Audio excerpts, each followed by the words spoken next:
Everybody got quiet. Okay. I think, yes. This is surreal. And I want to thank all of you for being here today because there's people here that cover from the day I was born to my childhood to first walking in the grin and bear it mode to save the world. And it's just surreal. This is more surreal than Isai Morales telling me to tell Ronnie Carmona hello and give you big hugs today, than walking into the local Barnes and Noble and seeing the book in the biography section. That's not what's important. What's important is what Ronnie Carmona and others have shared with me, real human struggles. I called this a gathering of love today because I am sick and tired of the shaming of people's responses to pain. And I know from this beautiful woman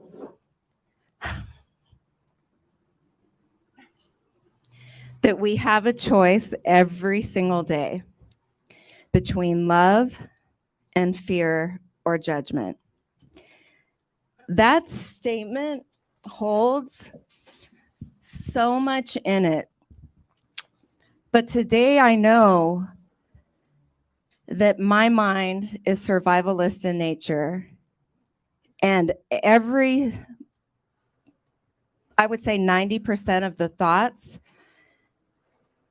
that result in shame and others shaming are based in fear and judgment. And we, yes, she will expand on it. But as children, most of us don't learn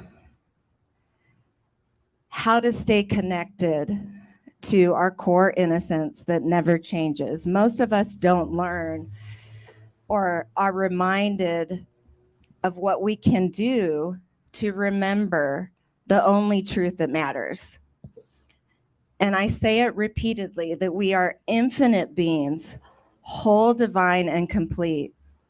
And nothing anyone has said or done, including ourselves, to ourselves, changes that.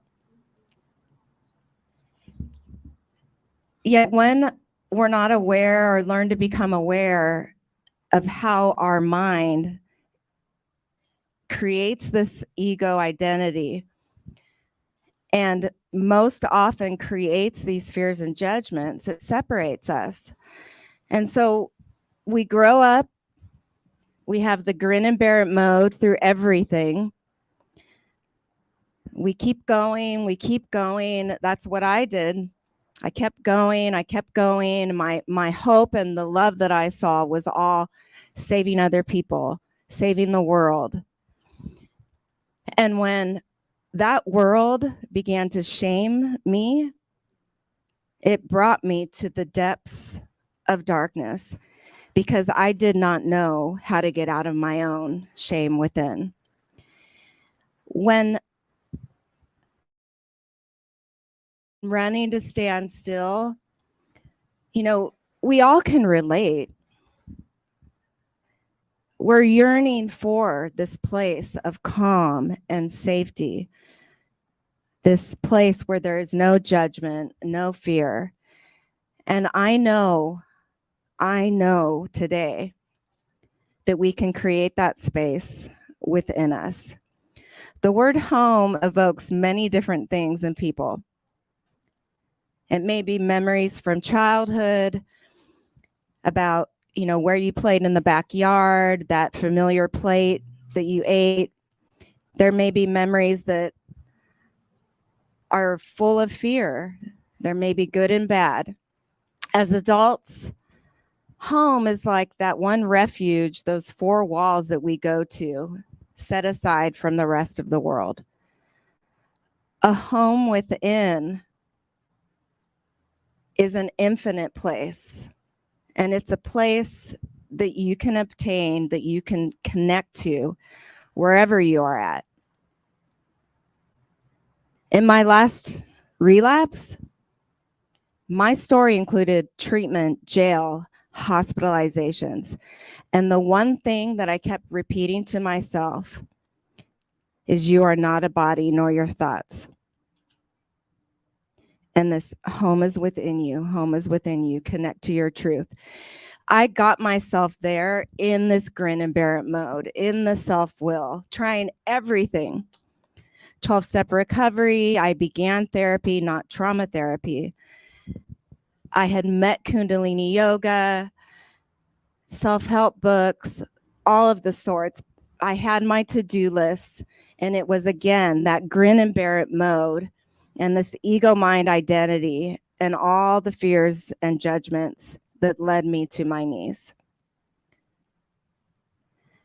I don't know if my story, my life created the story, if my children's lives made and saved mine, or if they really inspired who I was all along. I share everything in this book so that someone out there, and for all the people that are reaching out to me and telling me how this book is helping them, that was the reason. It was to take a stand against the shame and shaming, so that there was this space of love and connectedness, because I learned the hard way also. Human connection requires vulnerability. It requires us to share something that is vulnerable, but what we learned or what we feel vulnerable about is what we have learned to feel shame about or in ourselves. So this is my story. I found a home within that is free from what I call attack thoughts that separate me from the only truth that matters. And that is that we are infinite beings, whole, divine, complete. And from this middle space ground, I am able to build mindfulness.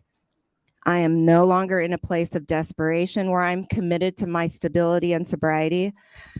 I am committed, more importantly, to my knowing of the truth of what I am. If I am not grounding in that, all of the commitment to stability and sobriety is at risk. I'm going to read the first chapter. I'm not reading the whole first chapter. This is the woman that I met maybe 8 years ago, who I still work with today. This woman was part of the last layer, where the survivalist mind was on high gear, and I had to lift the layers of core trauma wounds that were so deep in my psyche, so deep. I didn't even recognize all the triggers that were around me. And so that's why both of these women are here. I'm going to have them share. And anybody listening online, thank you for being here. Please connect with more of the offerings on my Instagram page, where you too can learn how to choose love over fear and judgment. I'm going to read.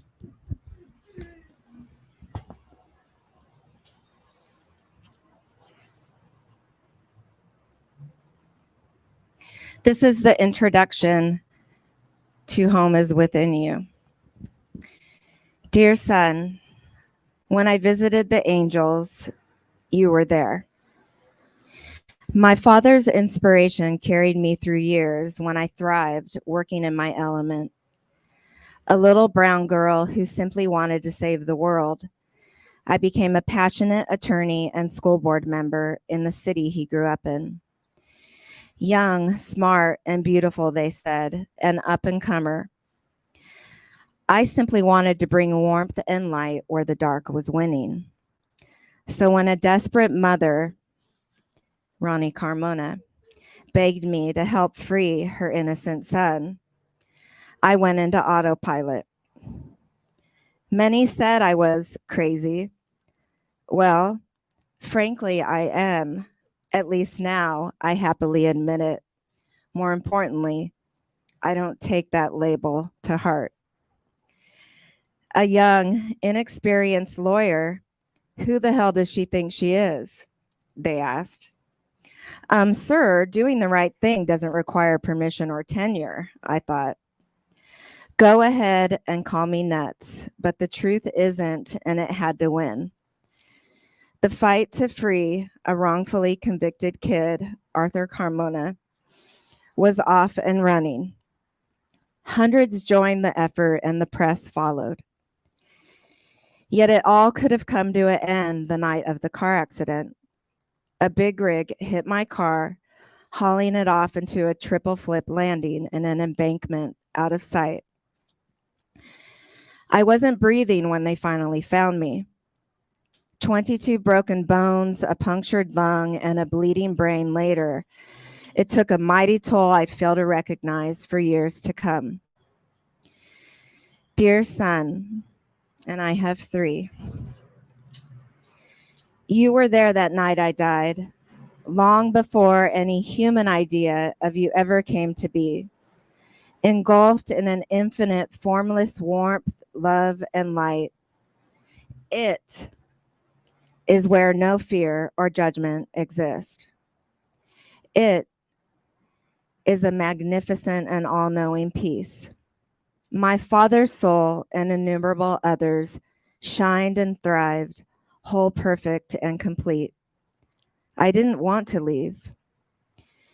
But then a message came so clear. Now is not the time. An indelible mark of that home within was etched into my being. Another's breath was forced inside me, and a thump of my heart was heard again. My soul returned to a body that would struggle for years to survive. But now I know the reason it did. It was to carry your life. Truth is, I had no clue how to live in this life before my body was shattered. Navigating emotional, mental, and physical pain thereafter was beyond difficult, and my choices were not all smart. Any normal person would have taken time to heal before returning to public life. Me, my ego mind was on high drive. No, I had to prove my worth. And thoughts are crappy things when you believe they are really you. My mind was alive and kicking before I can even take a step. Fueled by a hospital IV line of morphine, tap, tap, tap, my mind rang. Just accept you're a broken body. You'll never walk again. Outside rumors fueled the agony. She'll never be the same. She's a goner now and out of our way. I didn't know any better then and responded inside. Screw you and screw that. Hey, watch me now. I'll get back on my feet again, just like my daddy did. Plus, an innocent kid was still behind bars, and I was at least still free. Sure enough, my body got up and walked again. Years of hard work brought prestigious titles, awards, and accolades. Then I ended up in the arms of the most powerful man in the state of California. But none of that erased the fact that I was deeply struggling inside. I was so gravely ill-prepared for all that would happen next in my life. Tragedy after tragedy hit, back to back and out of the blue.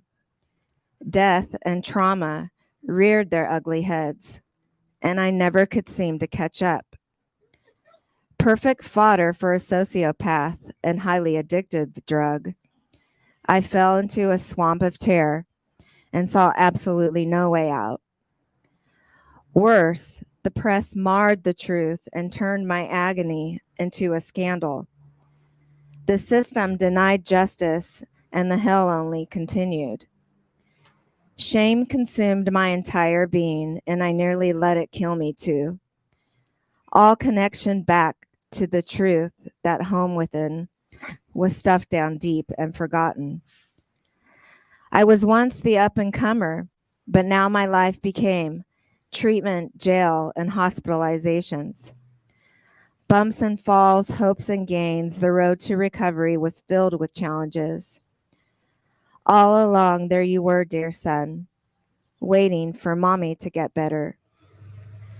To say I'm sorry will never be enough. All I can do is strive to give you a healthier parent and the things I have learned today.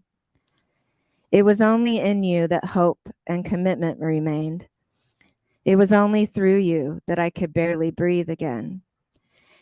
It was only from you that I saw glimpses of that home within. It saved my life in the darkest hour as I fell to my knees and cried. Please, oh please, please, Infinite One, please show me how to live. I've tried so hard, I've tried so long. I've tried every possible way. Please take away this shame and pain. My children need me thriving again. Please show me the truth of what I am. Please bring me back to that home within for them. And there it came, dear son, to break down the chains. I saw what was real, illusions erased. It whispered so gently, wipe your tears now. Get back on your feet. Your true self and home are right there within you. Step by step, walk again. Remember you did it before. This time, remember there are lights along the way, always there to guide you. It's time to free yourself now, dear, just like you did for that kid back then. Everything changed. A 7-year journey came to an end. Another phase of life began, now in wholehearted living. Dear son, please stay here with me, knowing the one and only truth within. We are infinite beings of love, light, and warmth that nothing can change or hide. It is here where your true self remains the same, no matter what anyone says or does. It is here where your life's challenges hold purpose and beautiful rhyme. And it is here, dear son, where we first met and will forever hold hands in time. I want to dedicate this to the people, the family of loved ones who just recently took their own lives.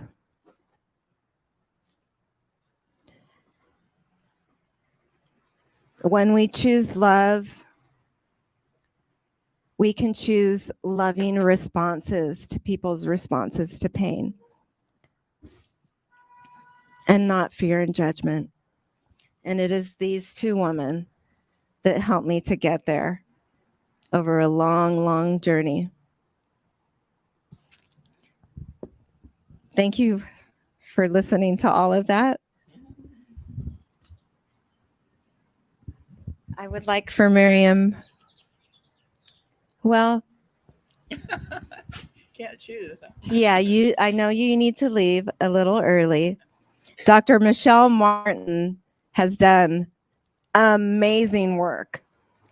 She's a professor at Cal State University, Fullerton, and has written a book, soon to be released, has helped women, from Rwanda to now here today, training others to walk through their own mental health struggles and those that are guiding them. So I want to open it up to Dr. Michelle Martin right now. Thank you. Just wait, does this work? Okay. Thank you. I'm a professor at the MSW program at Cal State Fullerton, and that was after years of doing clinical work and doing work in the social work field with a number of different types of clients. And as Nadia said, I did a lot of work with, and I still do some work with genocide survivors in Rwanda. So I've kind of spanned the spectrum in the helping fields.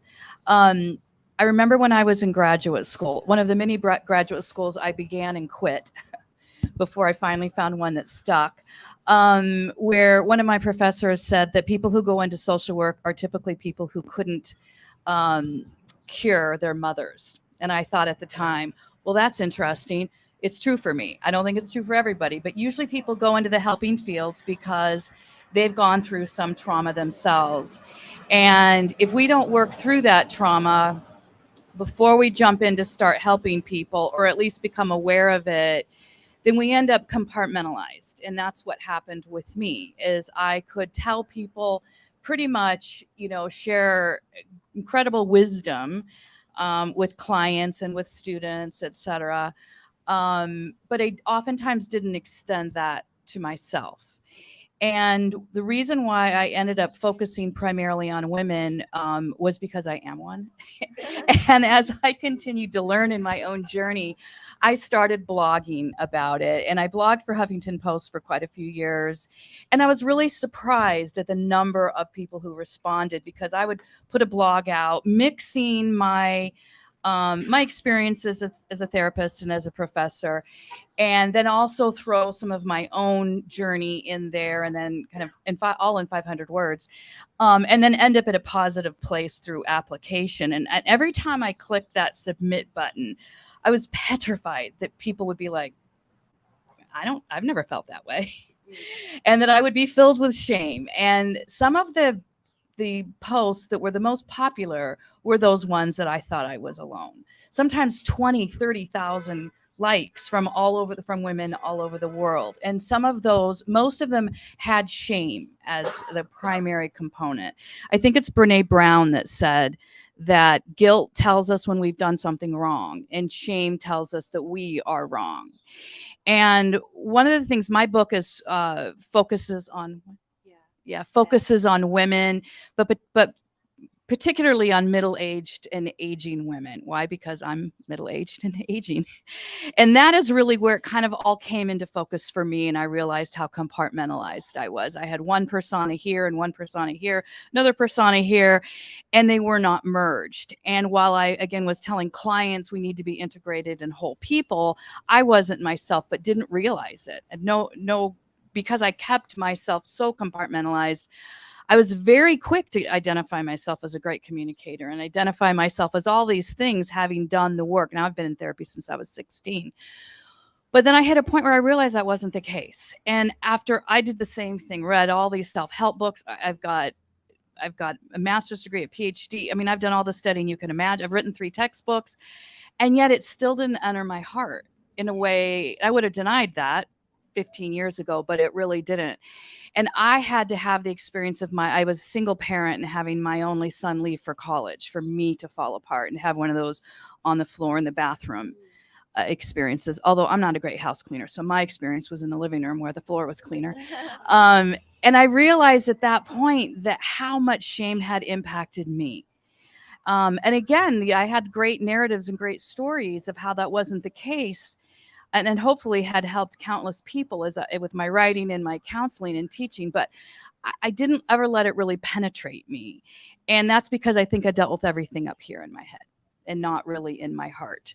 When I started doing that, I realized that a lot of the self-help books focused on the why, the what, and the why, but not really the how.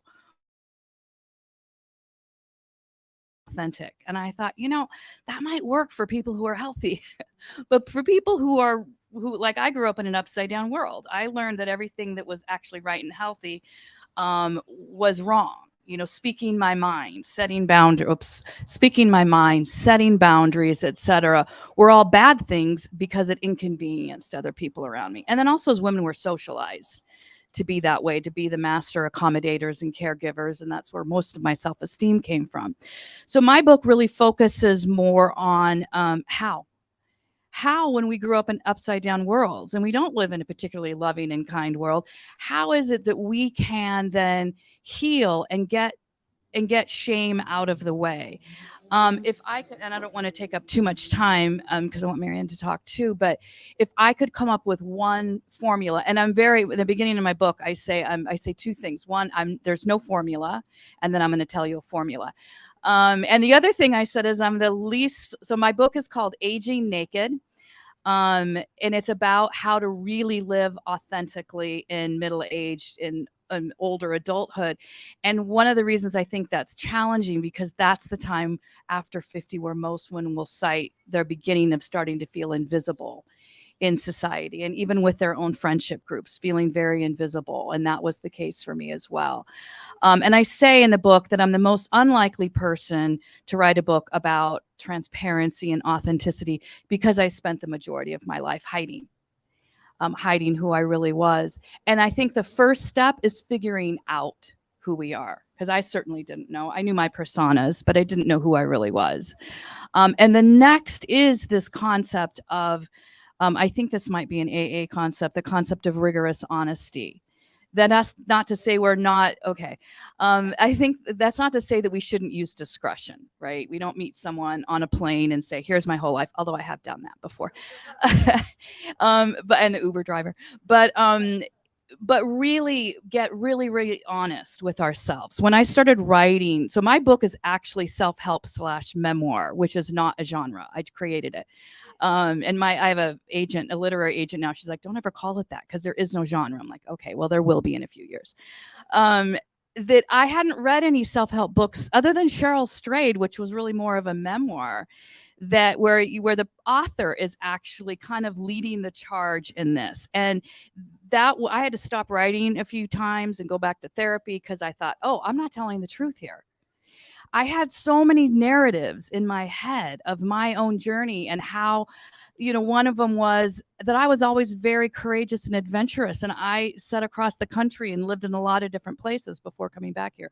Well, that was not true, because I actually followed boyfriends to all those places. That was just a part of the story I chopped off to make it sound better. And I have a lot of those narratives that I had to actually write it out and then ask myself again and again, is this true? Because I told the story so many times I thought it was, and I'm like, no, I don't think this is true. And every time I wrote the story, I'd get a little bit closer to the truth. I was petrified to write these things about myself, even though I knew in the beginning no one else would be reading it. So you have so much courage to be able to write these things. It is scary, but I'll tell you this, nobody wants to seek comfort or advice from somebody who's perfect. And that was one of those blog posts that I got tens of thousands of responses to, is perfection is just the most boring thing in the world. It might make us feel good when we're super polished in front of people, but nobody really wants to read that book. And nobody really wants to seek therapy from somebody who's perfect and has never fallen on their faces. And so I think whatever we have to do to move beyond the shame, and it's not a one-time event, it's every day when we wake up, is to be excruciatingly honest. And if that scares you, it should, but the first place you do it is inside your own head, with the promise that if I don't want to tell other people my real truth, I don't have to. But the one person we should never lie to is ourselves, because that's the spiral into addiction, etc. And the last thing I'll say before I hand it back over to Nadia is that with everyone that I have counseled who has any type of addiction, I don't care whether it's an obvious one or one that's secret, has a history of trauma that they're trying to hide from. And that blunts it temporarily. That has a short shelf life, though. So as most of us know, once we can get that out of the way, then the healing begins. The real journey begins. And really, trauma, I mean, my gosh, there's so many different levels of it. So many different. And, for folks like a mom who has lost her children, a survivor of the Vietnam War, and multiple sources of violence. My mom, who grew up during World War II, we can think of those things, cancer survivor. Yet the trauma, what I learned, are really core wounds. Like all of us have had some levels of trauma, and they're these core wounds that come up. And that's where, when we don't know, for me, I had to learn that my mind, again, survivalist in nature, when these core wounds are triggered, and all relationships trigger them, life does. But there are opportunities for us to dive deeper and to go heal. And that every single time that one is triggered, if we commit to love and we're seeing these fears and judgments, we can go within and say, okay, something else needs to be lifted. And so it is every morning we wake up, that choice. It is, okay, I'm going to aim to choose love versus, and be aware of my fear and judgment. Another important thing to point out is we will beat ourselves up for having fears and judgments. And that's when I say, like, screw, that's shame. That's the mind on high drive. We can't think in these polarities. That's where a home within is, like, right in the center. I can be aware of these thoughts here in the center, and then I can embrace and build this higher consciousness, this higher awareness that's connected to the truth. This woman saw me through all the ups and downs when I was still lifting those layers, and they still come up all the time. And she always asked me one question. And in the beginning, it was annoying. It's like, what core wound is coming up? You know, Gabor Mate, have you guys ever heard of him? How does this go? Here you go. It's just this. Okay. Hello? He says, you know, it's not what happens to us. It's not the actual event that happens to us, but like you're saying, it's what happens inside of us, what we make out of it.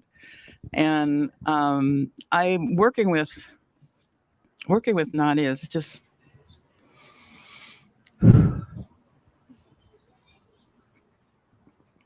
been it's been a gift to me, as working with all my clients. Is I'm very grateful. I've been practicing for 42 years, and you know, we therapists benefit in the work as much as our clients do, in a way, because it pulls us into the present moment. We get to go to the depths of people's feelings and experiences. And when you really think about it in your day-to-day life, where do you really go if you really have to want to connect at that deeper level? And not too many places where you go that you feel really safe to be seen by another, or to be seen by yourself, for that matter, to delve into those dark places. You know, and Nadia dove into so many dark places and survived them. I mean, there were times I thought, I wonder if I could do that. Um, you know, they say, you know, even with all of the research and all of the modalities we have of doing therapy, including EMDR and all these things, they still say that about 70% of what's really helpful is the relationship itself with the therapist and the client. And I know that that's been true for me in the therapy I've done. You don't even know. I worked with Dr. John Arthur Janoff in primal therapy for 3 years, and you have to do your own therapy, and it's an amazingly deep, connective, allowing you to release the trauma, so to speak. So, I mean, I feel just privileged to know you, to work with you, to experience your what I want to say, your it's not progress, it's just you've managed to survive so much trauma and come out of it with, I always saw your heart. What a loving heart you have, you know, which we all have, you know, we're all, as they say, in this together. So been a privilege working with you and being a friend as well as a therapist. So. I don't want to take up too much time.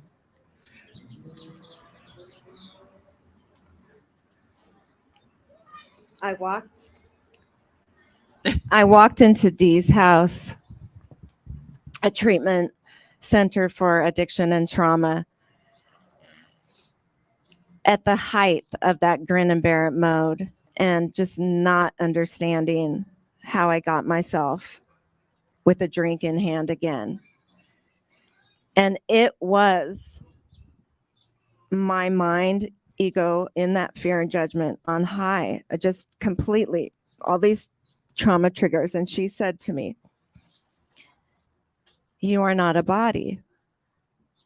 You have a body, but you're not a body. And I didn't understand it. And all of that learnings, all of it, the walking through, lifting the core wounds and the layers and understanding how my mind, our minds work in this way, separate us from that truth. But more importantly, they separate us from each other. Miriam is in the book. And if you open it up about right midway through, maybe a little more, that's where that journey began. The blessing of today in living the work as a mom is all the constant opportunities that there are. This is the last thing that I will share, and then I want to take questions. I want to ask questions of you. So living the work is something like this. It's seeing my children who had a carnival this morning at their elementary school and helping Eli, encouraging him, I should say, to get dressed because the carnival was starting at 10 and it was like 10 till and he wasn't dressed, and he's sitting, on the couch and he's like, clearly in a certain state in his head. And Harrison is like dancing around and all like, grooving.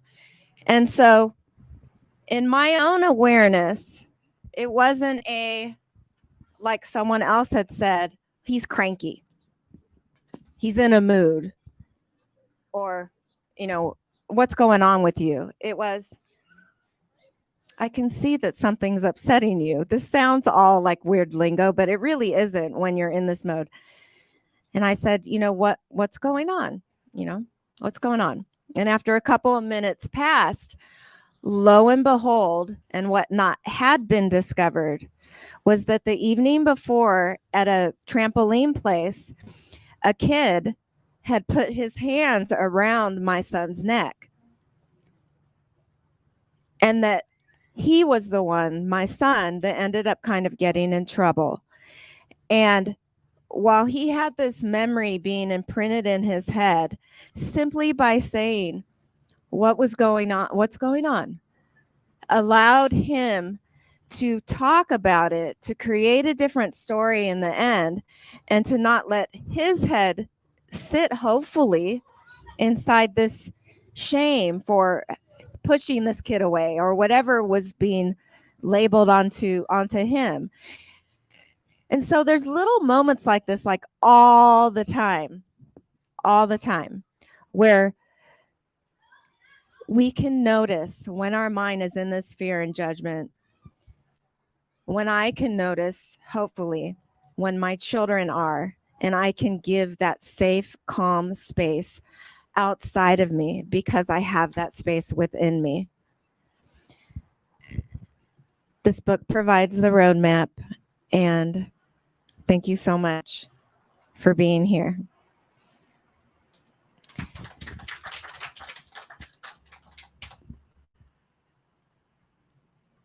I want to open it up to any questions that any of you might have. Everyone's so quiet. Okay, then I'm going to ask you, what does the word home evoke in you? Comfort, safe. Yes, safe sometimes. Comfort, safe, calm. A place to retreat from the world. Stability,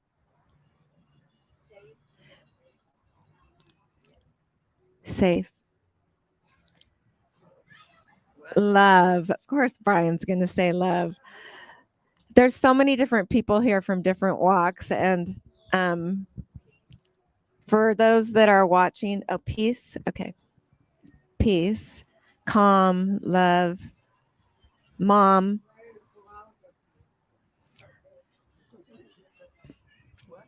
My mom just said she's very proud of me.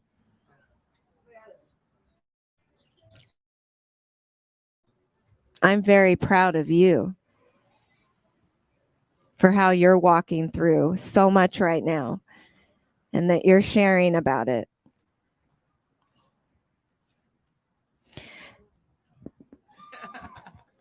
So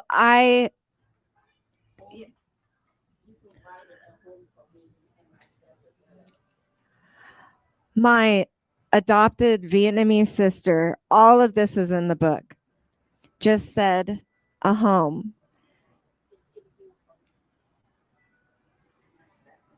Oh my gosh, just said, thank you for providing. This is Wa, who is steadfast mental health advocate now today. Turn around. Please share. I was a Vietnamese refugee, and I was took in by my mom. And when I came to her family, I have a little kid, infant, 3 weeks old, and she took us in. And Nadia was in elementary school. So this is home to me because she gave me that love, that amazing, excited, undivided love for me, my son. Every time she came back from home, she saw my son. She because she's so excited to see him, and she will have to put on the waiting list that mom will make her to do something before she can hold my son. So, how? And for me, all this year, I went through so much as a refugee, and I went through so much. And that place, I will go home so I can survive and I could make another step. I could go through school. I could get up at 2 p.m. I could dig out the trash for another meal. I remember her love for my son. She provided that love in my heart. That I remember what love means to me. It's her yelling that she loved my son so much. Yeah. So I think it's not only the home that within me is a home. I have homes in her love and mom love for me. And that's how I survive. Oh my Well, I went through so much violence and cruelty. And my mom, I would have included it in the book, darn, told me how she talked outside the door to you for as, and you wouldn't open the door to anybody because you were so scared in your mind. You were so frightened. And how she sat there for hours until you opened the door and finally felt someone was safe and calm. And so, wow, you are an incredible survivor and now thriver, helping so many people with their mental health struggles. Where are you now today working? I'm specialized in PTSD, but I'm too traumatized not to. Yeah, she specializes in PTSD, and I know ran a huge unit in the San Francisco Bay Area and now in San Diego. So the whole unit for trauma and for the psych ward. That's, I don't really like that word, but that's okay. But I'm not a product of who I am. I always tell me I'm a product of your love and mom love, many people love in this life. You look at me, you look at not the story of beauty, but the story of love. A very She's saying she is a story of love. include anybody else. Okay. I'm here podcasting. I'm so happy there's a little one here. Did you want to ask anything?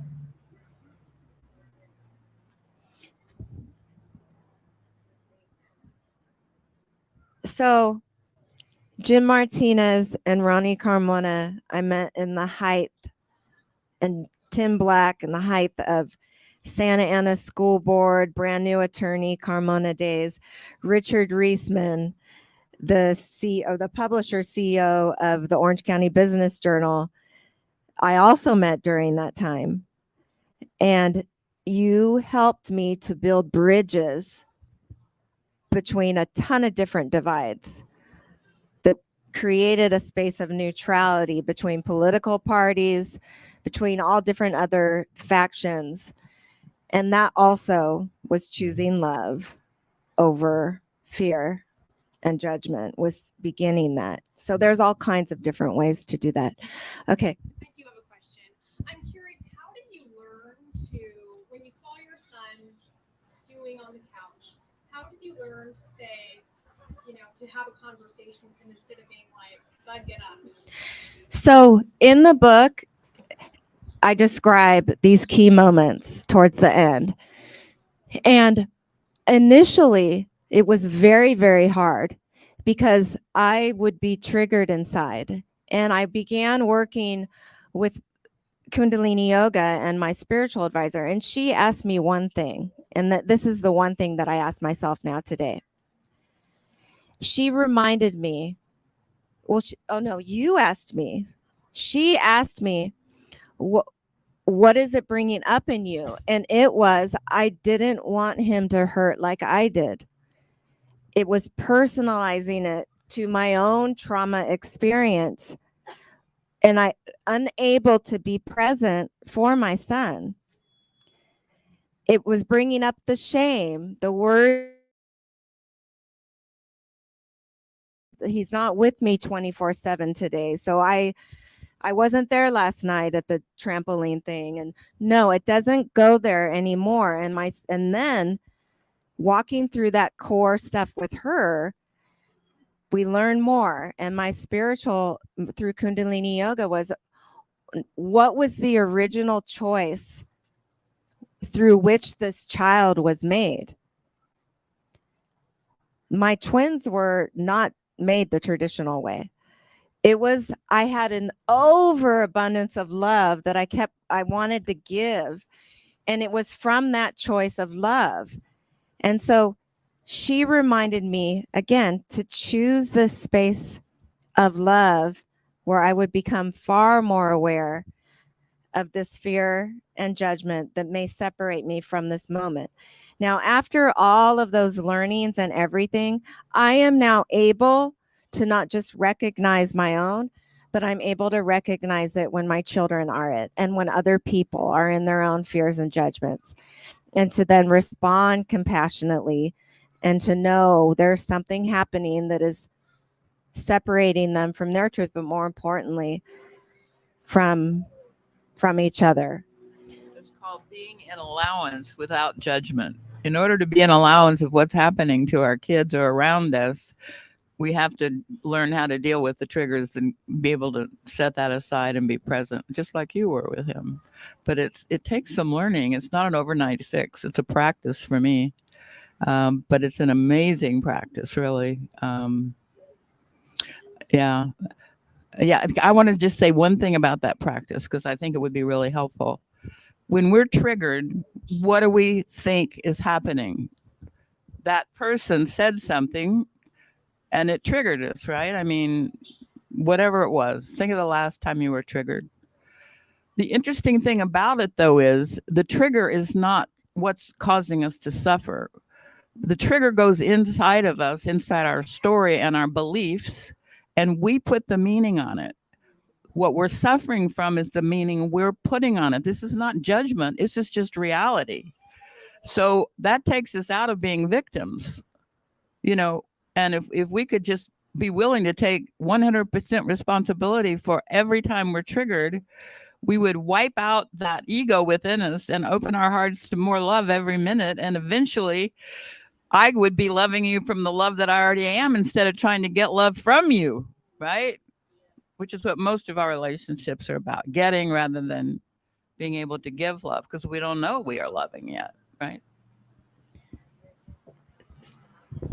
It goes even deeper with her. And everything, anything that anybody does, she taught me, is either an act of love or a cry for it. Don't you love that? Yeah. So we could go on and on about all these layers. I also, Jamie? Okay, I'm sorry. Jamie and Courtney, if you provide your email, all of these learnings are now available in a ban shame tip sheet. And a lot of it, I would say the half of these 10 things are definitely based on parenting. And the most simple place is really building like that secure and healthy attachment. Is just a safe space. And even if we are somewhere in our heads, if I'm somewhere in my head, I don't beat myself up for it, but I'll sit and look my son in the eye and touch him until I'm out of it. And even if I stay in all these things like worries or fears or my own judgments of self or whatever, it's like at least I can say like, what's really going on? And it's a physical first step before all the internal work is done. And sometimes it's like that. Sometimes it's like this. Sometimes. So does that make sense? Okay. I was impressed that you were able to ground yourself in that moment and ask. Now yeah, but it doesn't mean she's saying she was impressed that I was able to do that. But it doesn't mean that I am all completely necessarily in those moments completely present or my head isn't going. That's just how our minds work and how trauma works. But sometimes I completely am. I would say half the time I completely am, or more than half nowadays. So it's that healthy, secure attachment. And then our children will learn, they can stay in this zone of tolerance that she taught me. There's a great little handbook. They can stay in this kind of zone of tolerance when bad things happen and there's not this fight, flight, fawn, freeze. When there's at least a healthy, safe space, that they can go to. Now, this is in one scenario when there is mental health that is due to a brain chemical imbalance or anything of that sort. It does apply, but it's different. So I want to acknowledge those situations with folks out there. So yeah, go ahead. I wanted to say one thing too about that. Imagine, this is one of the reasons why this is so challenging, especially with our kids. Imagine that one of our triggers is that people don't respect us.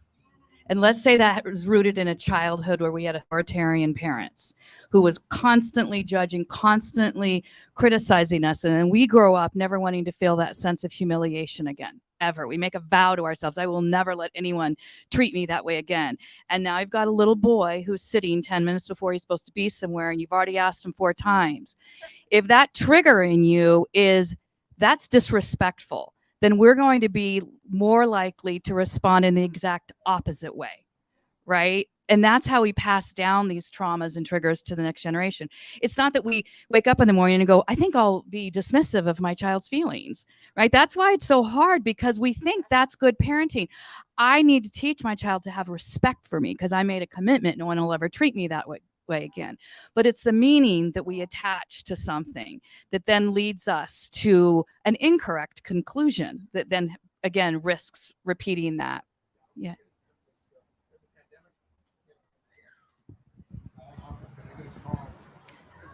Jim, we can't hear you.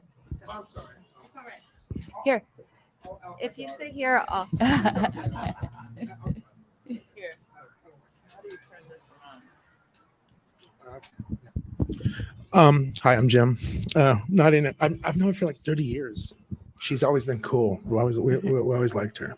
Me, Ross, all the guys that really adopted me when I was actually I was living in Yorba Linda at the time when all this stuff was going down and going through a divorce. So I remember quite a bit. So anytime I hear Yorba Linda, I go, wow. Anyways, let's get to the point. I have a daughter who's British. Actually, she's from Lancashire. You know, I just found out about her during the pandemic. It's kind of a weird story, but it's really surreal because there's a lot of surreal stories in the pandemic. And anyways, so I got to know the core of her through after the 2 tests we had in Atlanta that were positive. I go, wow, you know, she's a model. Imagine that. Looks nothing like me, thank God. Bottom line is this: I found out a lot about her core just by talking to her. You know, I was relating the book to her. You know, going back and forth the last couple of days. I haven't really slept much, so it's amazing. Like I never really think of stuff like that because I'm just a bottom line guy. You know, by trade. You know, it's like, okay, this is gonna work. It's gonna work. I don't get too deep, but you know, I really enjoyed the book. You know, and it's really helping my daughter out too. So I got to pick up one and send it to Belfast. It's okay. That was my share. That was it. Is that okay? It was just no, my dog. It's really bizarre because first of all, you know, I've been to England before. Actually, I went to boarding school there for a year. I didn't really want to go, but I was the idiot in the Led Zeppelin shirt, long hair, you know, and I go, Dad, I don't want to go. And so I kind of knew the British culture, but the bottom line about the core thing, it's like, I get it now. I was getting, because she's been through a lot of trauma. Her mom was an alcoholic, was once a flight attendant, but lost everything, living in north of England. And I don't want to get into too many details, but she would tell me about her past, everything related to the book in a sense. And I was like, whoa, it was very surreal for me because I don't think like that, you know. And but when I started listening, I was starting to get it a little more. So that's all we talk about. We don't talk about her bookings all over Europe. We just talk about that. It's kind of weird, but just thought I'd throw it in. So I wasn't going to say anything, but I figured I should because, you know, that book, you know, I never thought. I go, okay, Nadia's got a book out, cool, you know. And then I go, wow, because I saw you, remember in October when I was over in North Hollywood? I've been sober 18 years. So, you know, I can relate to a lot. And it's just, you know, pretty bizarre. But anyways, that's all I got.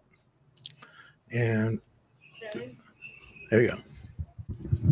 That is amazing. And that is why I wrote this book, not only to provide a roadmap for my boys, but so that others' shame is banned, so that they connect to a part of this story and begin their own healing journey. I want to thank all of you for being here. Ronnie, would you like to say something? Okay, the first chapter of this book has my father's entire heritage story. He was an orphan field worker who overcame multiple challenges, and it says how he met my mom. It has the childhood story and everything. I followed in my father's footsteps with a mission to help other people and save the world, and I became an attorney. After my father abruptly passed, I returned to his hometown, and that is where I met Miss Ronnie Carmona, who pled a group to help free her innocent son, who was wrongfully being held behind bars. And it became a state and national effort, but most importantly, this mother's, oh my gosh, I can't even imagine. This mother's fight for the factual innocence for her son, let alone knowing his core innocence within, blew my mind. And he was eventually freed. And don't want to give away the rest of the story, but please, Ronnie, it is such an honor. What blows my mind is that Nadia took the case on and there was not a dime of money. There's so much to the story that a lot of people didn't know. And I was always afraid, at what point is she going to get up and abandon us? Oh my God. And she never did. And little did Nadia know that during the whole battle, I was struggling with addiction and suicide. And then was my son on the other side. She was the one in the middle that was carrying us both and trying to balance us. And people would tell me things like, you ought to be ashamed of yourself. Just accept that your son's what he is. And she would, don't listen to that. Don't listen to that. And I wasn't used to anybody giving me anything, let alone the time to speak. This woman is amazing. And what she struggled through, I just kept praying to God because I knew she would find it within herself somehow to rise up, come back, turn it around, and help somebody else out, because that is who Nadia is. And I am so proud of her. Extremely. I have passed the book. It's going around circles in my circle. When I got to the point where it was talking about Arthur, I couldn't keep reading it and I stopped. And so, another friend would talk, oh my God, did you know Nadia wrote a book? And I'd show him the book. And I'd say, well, I want you to buy the book, but here, read it. And before you know it, oh my God, I couldn't put it down. It was just brutally honest, and it made people relate to her. And I'm like, that's Nadia. Now you guys get to see the person that I came to meet and my son. I just wish that Arthur was still here. I know he'd be here with her. I know he would have walked that mile with her too, because she did with us. So, but she's an amazing, amazing woman. And believe me, everything in this book, there's so much more. The memory I have of Nadia was when the accident happened.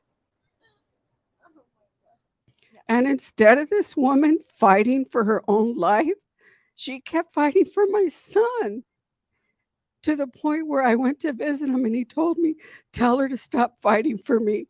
Tell her to start fighting for herself. And she did not. I went to visit her the first time. It broke me.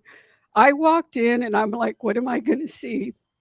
Here this woman is laying there in the bed and she is surrounded with things about my son's case. And I'm like, oh my God, does she not know she needs to let herself heal? And here she was. She never stopped fighting for my son. She is an amazing woman. And it is such an honor to know her. And the fact that she never left my side, ever, not even my son.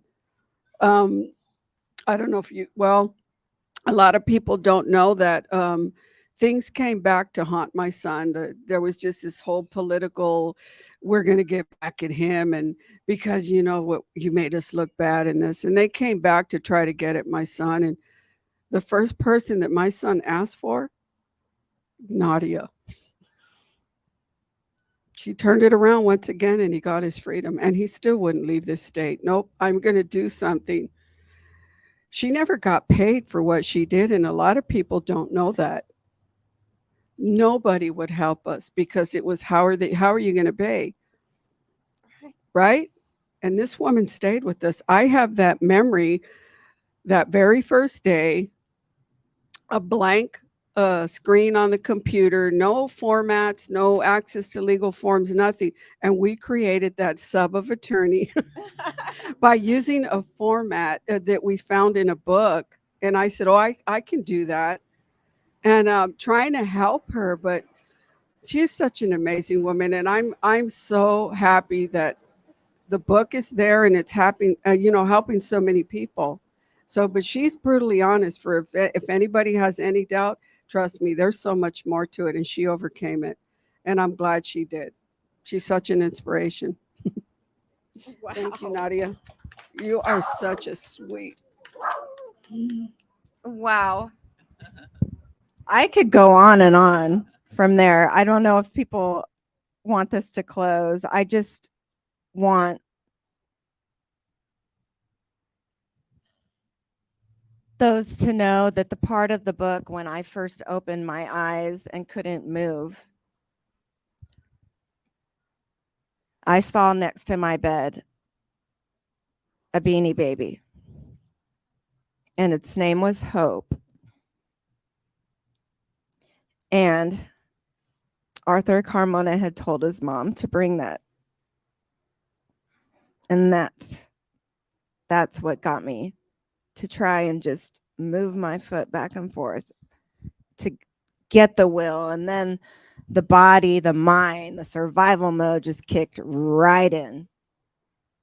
And thank God it ended up helping people and doing a lot of great things. What happened later in life, Al Stocky was the first attorney that I went to that helped us and a whole community and another law firm and investigator that we all brought together. Free Arthur Carmona. I'm giving away the book, but I will not tell details. But decades later, or a decade, I found myself in an orange suit,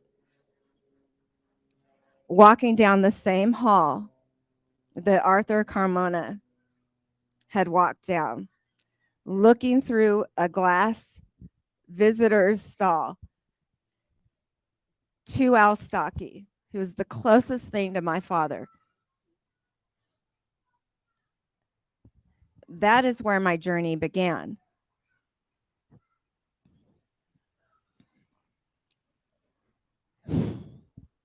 My father's spirit and Arthur Carmona's spirit came to me in the darkest of hours 10 years after that recovery journey began. And they are the ones that reminded me of the truth, the only truth that matters. Your truth is the truth, and it is unchanged. Keep going, Nadia. Keep going. And that's exactly what I did. Anyways, I will sign books. If you're watching online, please message me and please connect. I have bookmarks. If you email me, you will get a Band Shame tip sheet. And please order Home is Within You or purchase it here today. And thank you so much for all your support. Bye.